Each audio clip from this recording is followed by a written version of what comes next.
this is my maiden voyage on my 2021 Hobie Pro Angler 12. I had a Pro Angler years ago, sold it. I regretted it the day that I sold it and every day since, and man, I'm just so happy to be back out on the water in one. They have made so many upgrades to this thing from 2011 till today, and I've been out about 10 minutes and I'm already I just can't describe how awesome it is. Like I said, I had one in 2011 and had it for 3 or 4 years, sold it, and now I'm back. So hopefully we'll catch some fish today. It's about 3 o'clock in the afternoon, Western Kentucky. It's weird because it's like 2 days before June and it's 55 degrees outside. It feels like it's warmed up a little bit, and it actually feels warmer when you're on the water because the water temperature is 71 degrees. So it feels a lot warmer on the water than it did standing out there on the shore. Really, you can actually kind of feel the warmth coming from the water. So,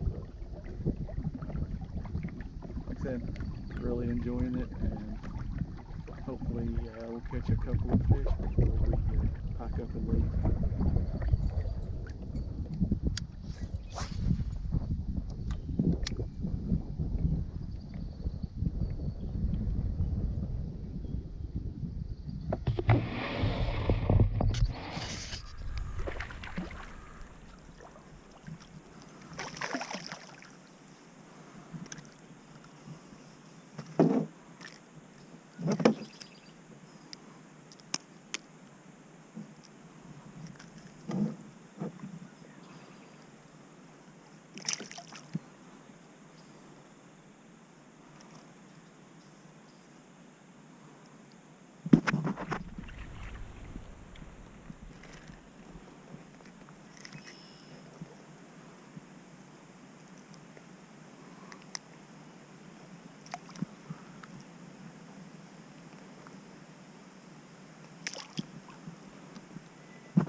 I'm going to go ahead and give my review of my 2021 Hobie Pro Angler 12 180. I don't have the 360 drive, I just got the 180. They've made a lot of advancements in 10 years on this Pro Angler since the last time I owned one. Like I said before, I bought one brand new, a Hobie PA14. Bought it brand new in 2011 and fished out of it for a few years. I don't know why I sold it. I guess I thought it was too big or whatever, but I sold it. Like I said, I regretted it. But they have came a long way in 10 years. I thought the 2011 I had was a good kayak. This thing is head and shoulders above that one. The drive is so much smoother. The rudder's smoother. It's got a skeg. The seat, I mean, I actually liked the first generation seat. I thought it was very comfortable, but this one it's even better. So much more adjustment on it. I mean, I've been sitting in it for about 3 hours now. I feel like I could go all day, no problem, sitting in this thing. Everything seems like it's built sturdy. I mean, I have no complaints about it as of right now. That the Guardian system on the bottom for your transducer,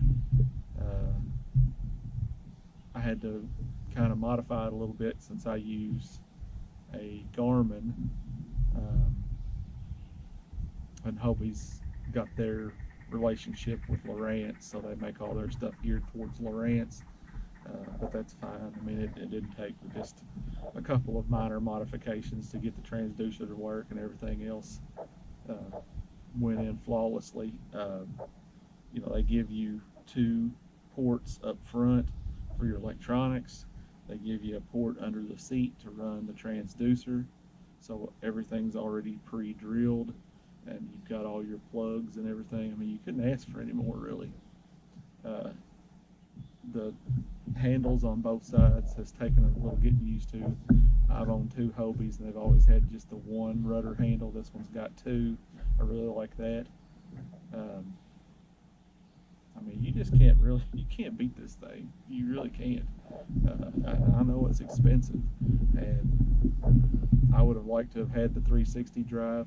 I didn't really think I would use it all that much, but this is the first Hobie that I've had that's had the 180 drive, and I've used it more today than I thought I ever would have used it. And I can just imagine how much I would have used that 360 drive. But the 180 drive was that was about the top of my budget of what I was wanting to spend for a new kayak. So, but I'm tickled to death with it. I couldn't be any happier. So, like I said, I just wanted to give my review on it. I know there's 100 different reviews on this kayak out there on YouTube, but I'll throw my 2 cents in as well for anybody that's thinking about it. It's worth it. I know it's expensive in 2021. Everything, the prices on everything have gotten just astronomical. Hobie is really no exception. I will say I think that they've taken advantage of the current social situation right now with how everything has gotten so much more expensive. I still think it's worth it. I can see myself fishing out of this thing for the next 10 years, no problem. You can get parts if anything was to break. I don't foresee anything, any catastrophic failures, but if anything was to break, you can get parts for them. Hobie's real good about that. So if you're on the fence about it, if you're thinking about getting a Pro Angler, go for it. If you've got it, if you can find one used, even better. I had a Pro Angler 14, and fishing out of this one's got plenty of room, but I almost think I might have liked the 14 footer just as well as this one. But this one's smaller, it's easier to pack, it's a little bit lighter.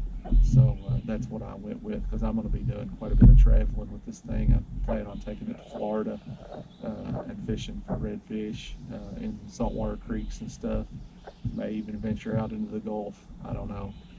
I've done that before in my PA14, and I don't see any reason why this one wouldn't handle it. As long as you put the seat down in the lower position and be careful, pick your days, it should be fine. But that's my review of the 2021 Hobie Pro Angler 12. Like I said, if you're on the fence about it, you're thinking about it, I wouldn't hesitate. If you've got the funds, do it. It's an unbelievable fishing boat, kayak, whatever you want to call it. I mean, it's a small boat, really, but you'll love it. That's all I've got to say about it. So, like I said, if you've got the funds, go for it. It's awesome.